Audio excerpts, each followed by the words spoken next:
Hola, buenos días.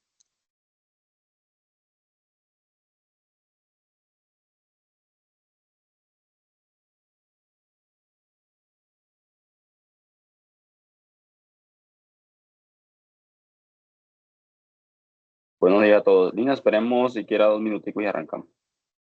Listo, profe, listo, profe.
Lina, empecemos, porfa.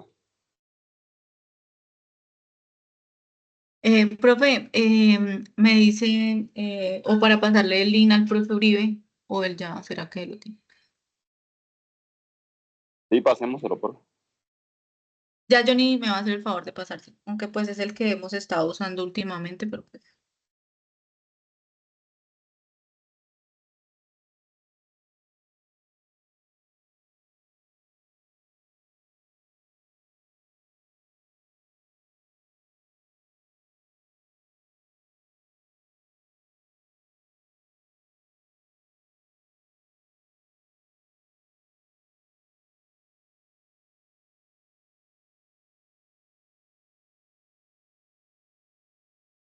Profe me dice cuando inicio.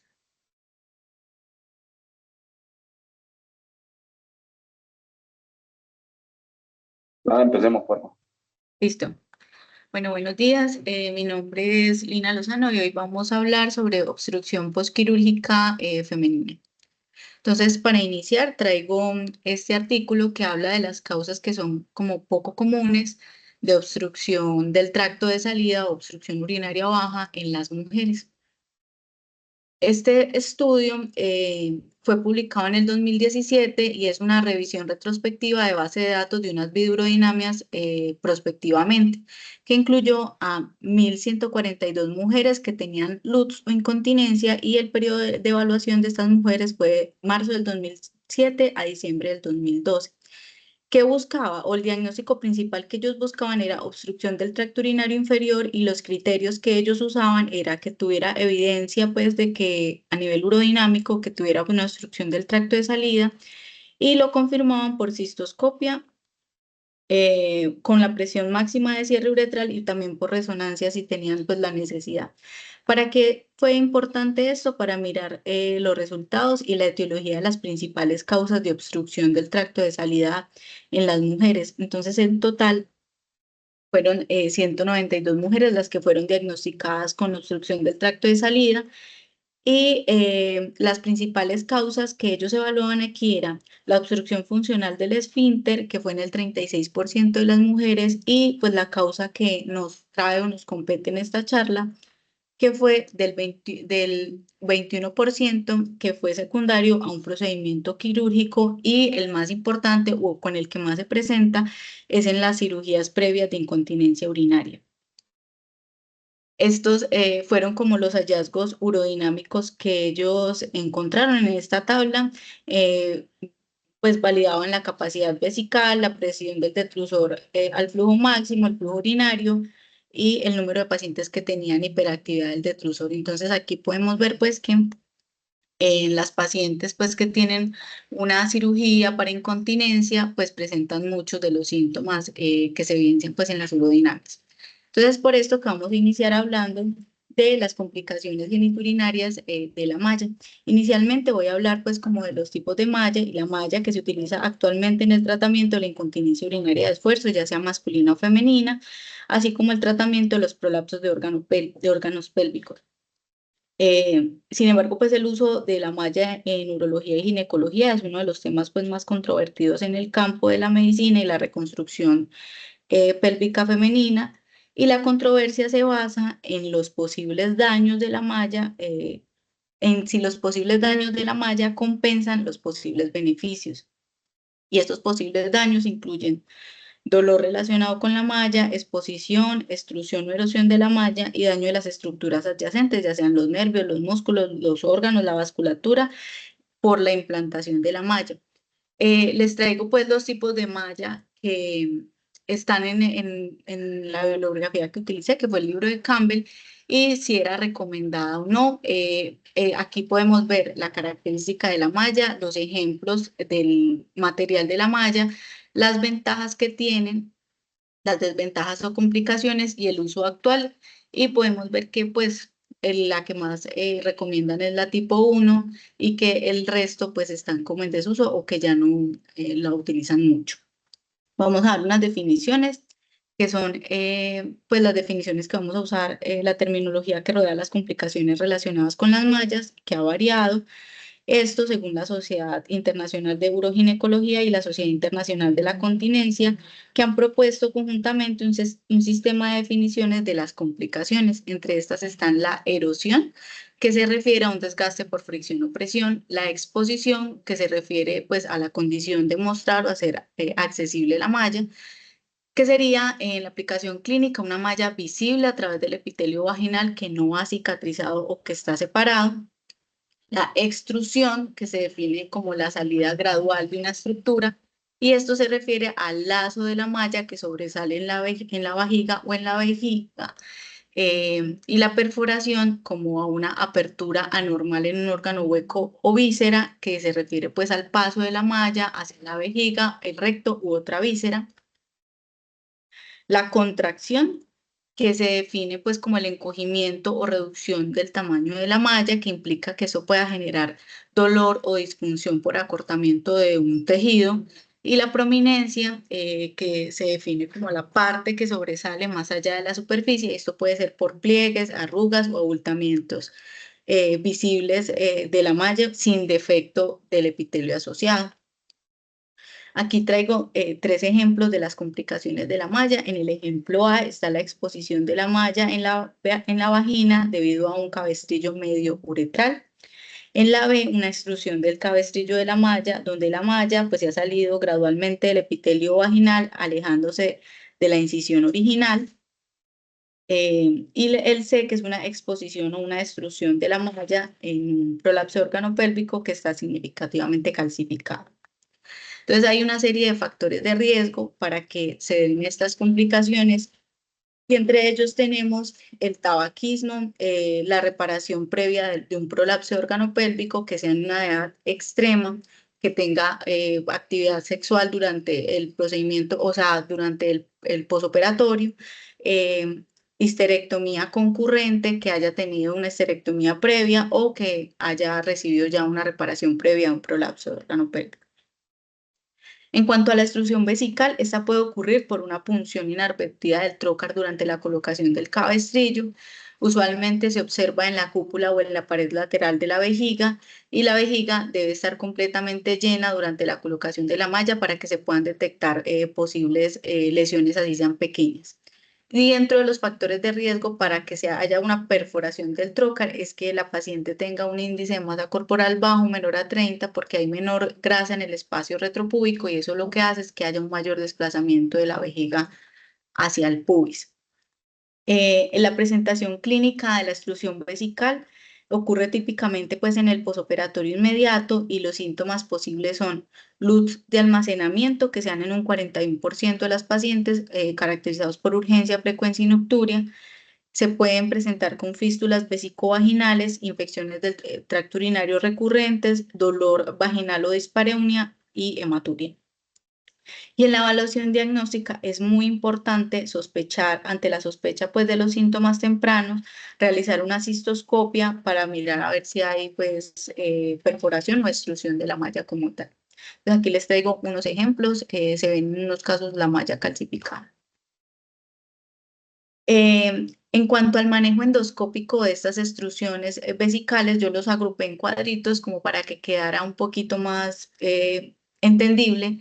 Y bueno, entonces en el manejo endoscópico las indicaciones está que la perforación esté localizada, que tenga una sintomatología leve o moderada. Se puede utilizar las Elhonion, tijeras de histeroscopia y resección transuretral con asa de electrocauterio. Si tienen cálculos las mallas, pues idealmente debería eliminarse los cálculos que están adheridos. Las ventajas de que sea un manejo endoscópico es que obviamente tiene menor morbilidad, es un procedimiento quirúrgico que es mínimamente invasivo y que tiene buena resolución de los síntomas iniciales. Las limitaciones es que esta malla podría estar incrustada en el músculo detrusor y esto podría hacer que pues, el tratamiento no sea efectivo. En cuanto al seguimiento, requiere vigilancia para detectar pues que la destrucción persista y en el escalonamiento pues del tratamiento, como ya les dije, si pues está incrustada en el músculo detrusor, probablemente requiere una cirugía abierta y en el retiro de la sonda ya depende más que todo del cirujano y de cuánto tiempo pues considere que se va a permanecer la sonda. En cuanto al manejo abierto y por robot o laparoscopia, las indicaciones es que las perforaciones sean amplias, que tengan síntomas severos o que ya hayan fracasado el tratamiento endoscópico. La técnica que se utiliza es una incisión de panestil, ya puede ser también por laparoscopia o cirugía robótica y los pasos claves son hacer la cistoscopia para localizar la malla, luego colocar un catéter doble J si el cirujano considera necesario para pues, identificar los meatos ureterales, hacer la disección de la malla y la pseudocápsula y hacer un cierre vesical en 2 capas. En cuanto a las ventajas, pues que sería un abordaje totalmente definitivo, eliminación por completa de la malla eh, y el riesgo casi nulo pues de que haya redestrucción de la malla y las limitaciones que hay mayor morbilidad porque obviamente es una cirugía abierta y requiere anestesia general. En cuanto a las consideraciones adicionales, no es necesario retirar la porción vaginal pues si la paciente está sintomática y en cuanto al retiro de la sonda, puede ser entre 2 a 3 semanas tras que se haya hecho una cisturetrografía que sea negativa para extravasación. En cuanto a la extrusión del cuello vesical o la uretra, es una complicación rara, pero es grave, ocurre por lesiones durante la disección vaginal o el paso del trocar en cirugía del cabestrillo. Y también puede ser extrusión tardía porque haya sobretensión del cabestrillo o haya dilatación uretral posterior. Si se identifica pues en el intraoperatorio, el manejo intraoperatorio sería suspender la colocación obviamente del cabestrillo y reparar la uretra con suturas absorbibles y diferir el procedimiento con la malla hasta que haya una cicatrización completa por el riesgo alto de extrusión y se debe evitar dilataciones uretrales si hay obstrucción tras el cabestrillo y preferir división del cabestrillo. Aquí les traigo unas imágenes también de una extrusión pues en uretra. En cuanto a la extrusión del cuello vesical o la uretra, digamos que los síntomas con los que se presentan son dolor agudo al orinar, disuria, obviamente retención urinaria. También van a presentar urgencia urinaria, dolor pélvico, vaginal o uretral y también se pueden presentar con hematuria e infecciones de vías urinarias recurrentes. El diagnóstico pues se lo hace mediante cistoscopia que debe ser cuidadosa para revelar la presencia de la malla, si está perforando o no la uretra o el cuello vesical. En cuanto al manejo, este también lo agrupé como en cuadritos para que sea más, como un método más comparativo. En cuanto al manejo endoscópico, se hace con abordajes endoluminales, pues a través del cistoscopio se pueden utilizar también láser, tijeras endoscópicas o pinzas para tracción por cistoscopio. El procedimiento se tracciona la malla hacia la luz uretral y se corta bajo visualización directa. Las ventajas es que, como les dije antes, es una cirugía que es mínimamente invasiva y que permite la resección precisa con un control óptico. Las limitaciones es que se pueden dejar fragmentos de la malla incrustados si uno no, pues, no tiene una buena visión o si la malla está completamente, pues está incrustada completamente. Y las indicaciones ideales, que la malla esté ubicada en uretra media o proximal y que sea accesible por vía endoscópica, y el seguimiento se debe hacer vigilancia por posible extrusión tardía y considerar excisiones abiertas si persisten los síntomas. Y en cuanto al otro manejo, mencionan el espéculo nasal, que es útil para hacer un abordaje directo a través de la uretra. A través de esto se puede utilizar tijeras o bisturí para la excisión directa, y el procedimiento se accede a la malla visiblemente a través de la uretra distal y se corta externamente. Las ventajas es que es una técnica que es sencilla, que no requiere un equipo especializado y que tiene buena visualización a través de este espéculo nasal.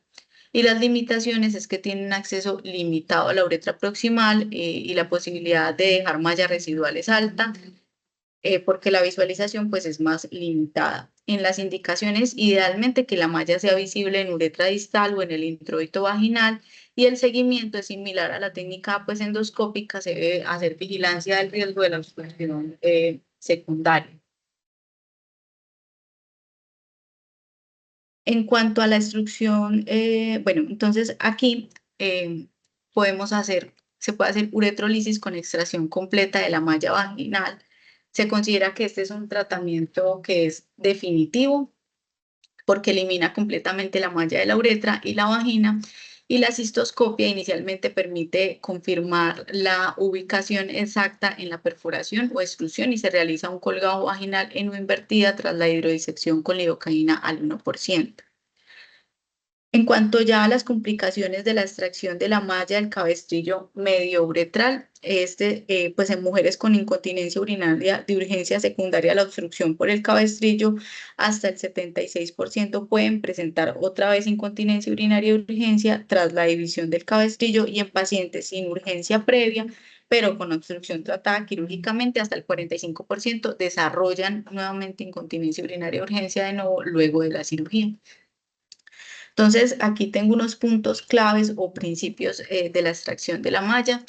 Lo que nos habla el texto es que las eslingas o pues de la malla deben circunscribirse y dividirse lateralmente a la uretra. La cantidad de malla extraída depende de la indicación, y si bien la retención urinaria puede requerir solo división del cabestrillo en la línea media, la exposición-extrusión puede requerir la división y excisión del cabestrillo de al menos 1 centímetro de cada lado del defecto. Y el dolor puede requerir la extracción vaginal máxima y en raras ocasiones la extracción de los brazos del cabestrillo púbico u obturador. Y finalmente traigo un artículo que que analiza las complicaciones asociadas a las cirugías de incontinencia urinaria femenina que utilizan cabestrillos suburetrales como la TBT y el TOT, y se enfoca en la obstrucción infravesical posoperatoria que puede manifestarse como dificultad para la micción o retención urinaria, y el estudio describe los mecanismos que pueden llevar a esta obstrucción como la colocación excesivamente ajustada del cabestrillo o la fibrosis postquirúrgica, y además discute pues como las opciones de tratamiento que incluyen las medidas conservadoras hasta la resección. Digamos que los puntos claves de este artículo es que la incidencia de la obstrucción miccional posoperatoria es una complicación que es reconocida en cirugías de cabestrillo suburetral, y que los mecanismos de obstrucción pueden incluir que el cabestrillo esté muy ajustado, que tenga fibrosis postquirúrgica o una respuesta inflamatoria excesiva. El diagnóstico que se basa mediante estudios urodinámicos o una cistoscopia, y que el tratamiento varía según la variedad de los síntomas e incluye desde la observación hasta el inicio de cateterismo limpio intermitente hasta que se haga la resección parcial del cabestrillo. Entonces, en general, digamos que estas complicaciones, y no solo de las mallas, sino también complicaciones como de RTV o de ureterolitotomías endoscópicas, que se basan más que todo en edema periuretral. También puede ocurrir un hematoma pélvico, que lo que hace es ocasionar pues retención urinaria, pero que en general pues se van a solucionar. Si ya es por estas cirugías de malla y eso, hasta que se resuelva pues como tal el problema, y las otras hasta que disminuya la inflamación o hasta que se disminuya o se reabsorba el hematoma pélvico. Eso es como lo que les tenía para hoy de obstrucción posquirúrgica. La principal, como les dije, fue por mallas, lo que encontré en la bibliografía. No sé si tengan alguna pregunta.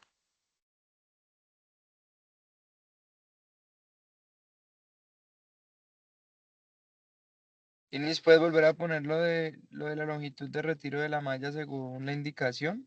Que creo que fue una de las últimas cosas que mencionaste.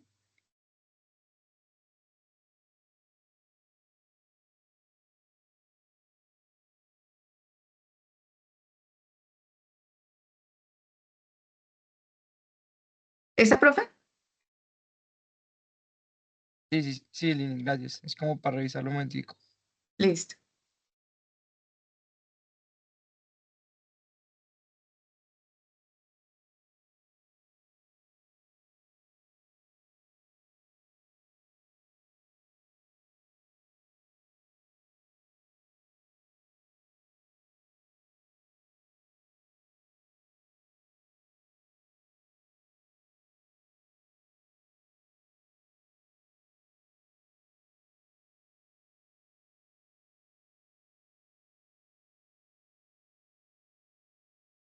Listo, gracias. Era únicamente como para una pregunta más dirigida como a los otros, a los profes, cuando tienen estos pacientes con extrusión de malla, usualmente qué tanto le quitan lo que es, lo que es visible, o qué límite tienen para el retiro de las mallas en estas pacientes. Buenos días, Pipe. Pues en general yo trato de retirar el máximo posible, aunque la recomendación es 1 centímetro para la derecha y 1 centímetro para la izquierda. Pues uno, pues personalmente, siempre trato de retirar el máximo material posible, porque eso vuelve y se extruye, vuelve y sale, vuelve y aparece, cuando son en el plano vaginal. Y cuando ya es una perforación en vejiga, pues ahí sí lo que más se pueda, pues también igual, pues lo que más se pueda. Y obviamente como eso se calcifica muy frecuentemente, pues obviamente tratar de hacer una resección de todo el material que está expuesto en vejiga.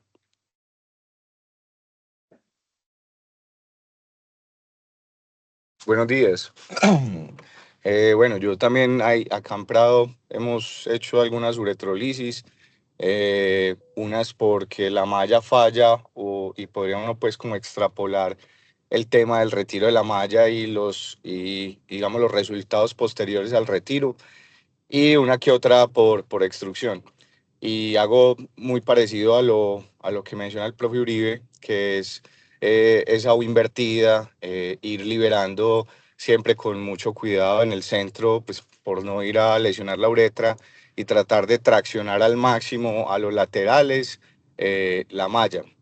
Muchas también pues porque, como lo mencionaba, era más porque fallaron, y entonces a futuro probablemente tengan la opción también de volver a poner otro vector, pues una malla con otro vector, entonces pues para no tener más cuerpos extraños ahí. Y en cuanto a la extrusión intravesical, pues también hemos tenido un par de casos, y lo que hemos hecho, por lo menos lo que he hecho yo, ha sido con láser, y lo que trato de hacer es tratar primero de, los que me han tocado han sido con calcificaciones, entonces fragmentar bien el cálculo, y en la malla tratar de ir lo más profundo de la mucosa, y eso después nuevamente se recubre de mucosa. Entonces, es pues como lo que se ha realizado.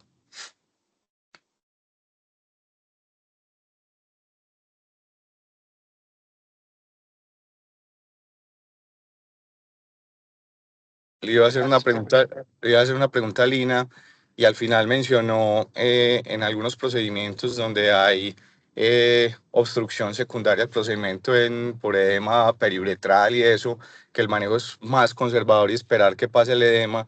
No sé si de pronto tenga alguna recomendación, la sonda, por cuánto tiempo, si se va a dejar, cómo se haría el intento de esos retiros. No sé si de pronto leyó algo de Profe, eso. no, de lo que encontré que hablaba más que todo de trauma iatrogénico, el tiempo que se deja la sonda es lo mismo, o sea, como de 3 a 7 días y no dice nada más. Obviamente que para el retiro, pues digamos que no habían como recomendaciones, pero que pues uno debería de esperar a que la paciente orine y pues todo esto para evitar que vuelva a tener la obstrucción urinaria.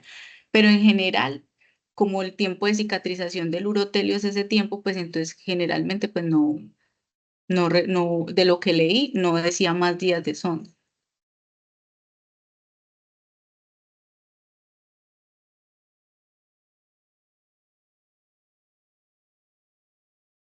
Doctor Rivillas, eh, hay cuando las mallas, cuando las pacientes no pueden orinar, cuando las pacientes no pueden orinar en el posoperatorio inmediato, pues realmente hay un par de tendencias en el asunto de la sonda. Perdón, hay una tendencia a retirar la sonda en el posoperatorio muy inmediato, o sea, dejar la paciente casi que solamente 6 horas y retirar la sonda casi que inmediatamente. Y hay otra tendencia de dejar la sonda 24 horas, o sea, retirarla al segundo día. Pero yo creo pues que ahí no hay como mucha diferencia.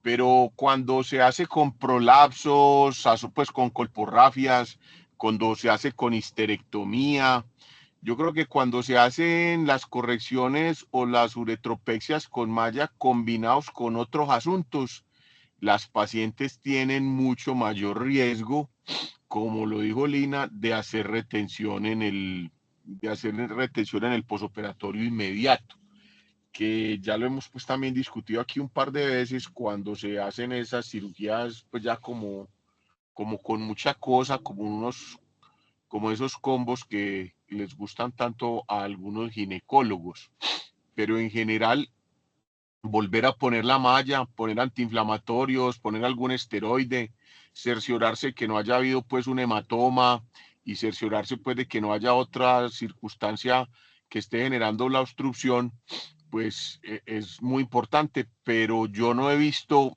y en urogine que me tocan pues tantos de estas pacientes, no hay como nada específico, si 3 días, si 7 días, si 10 días, si 14 días, pues yo particularmente no he visto un protocolo específico de cuántos días dejar la sonda después de que la paciente haya hecho retención en el posoperatorio inmediato. No sé ustedes allá en el Prado que hayan visto o qué información tengan al respecto de cuánto sería lo recomendado dejar una sonda posoperatorio que haga retención la paciente.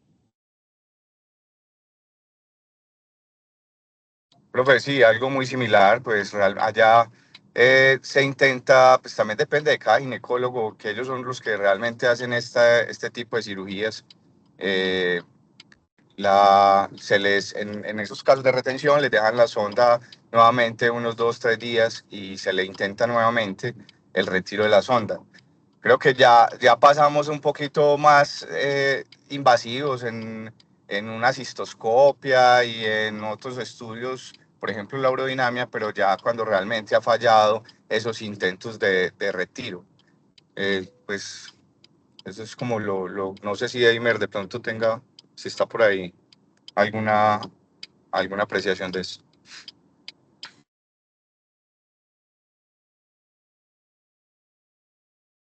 Sí, Rivi, igual, es como lo que dice el profe Uribe, yo tampoco he leído en ningún lado cuál sea como el tiempo ideal, como ir tanteando a ver cuándo arranca a orinar. Y definitivamente hay unas pacientes que no van a orinar nunca porque tenían un detrusor hipoactivo, porque la malla está muy ajustada y bueno, no orina, pero yo creo que creo que les da la chance, incluso hasta un mes, de ir intermitentemente quitando la sonda, a ver cuándo arranca a orinar. Obviamente, entre más tiempo pasa, menos probable que orine.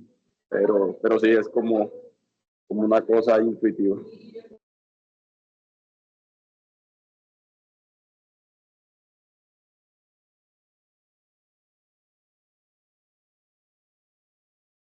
Yo creo que, aunque ya lo hemos dicho previamente, pues ahí sí cobra un valor grande el tener un estudio urodinámico antes de la implantación de la malla o antes de la histerectomía o antes de la corrección de unos prolapsos muy grandes, porque las alteraciones funcionales del detrusor son bastante frecuentes y se asocian hasta en un 30%, yo no recuerdo exactamente la estadística, pero también está revisada en las pacientes que tienen prolapsos muy grandes, las disfunciones del detrusor o la hipoactividad del detrusor puede estar presente hasta en una tercera parte de ellas. Entonces, cuando corrigen esas colporrafias de esos prolapsos anteriores 3 o esos prolapsos muy grandes, pues las pacientes van a tener unas disfunciones miccionales importantes. Y creo que ahí sí, más que importante es tener un estudio con la función del detrusor antes de la cirugía, porque pues vuelvo y repito lo que dice el doctor Rivillas y el doctor Deimer, pues no hay un protocolo claro o muy específico de cuántos días dejarle las ondas, si va a orinar, si no va a orinar, y ahí pues ya tiene uno que estar más o menos cubierto con un estudio urodinámico preoperatorio.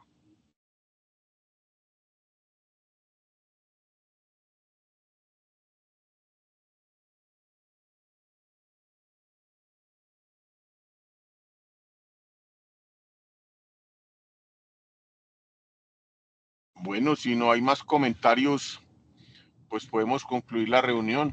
Muy bien, Lina. Siempre es un tema muy polémico, de mucha discusión, y que se generan pues muchas inquietudes a este respecto.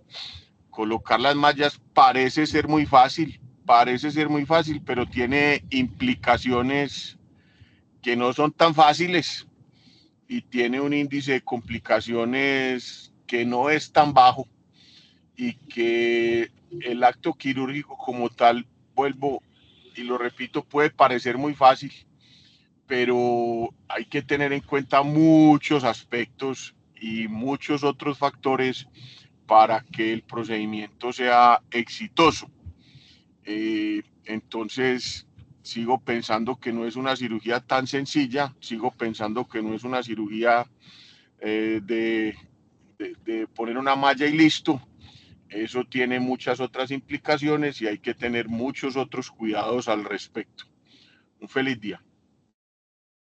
Gracias, feliz día. Muchas gracias a todos. Chao. Feliz día para todos. Chao, chao. No. Feliz día, muchas gracias.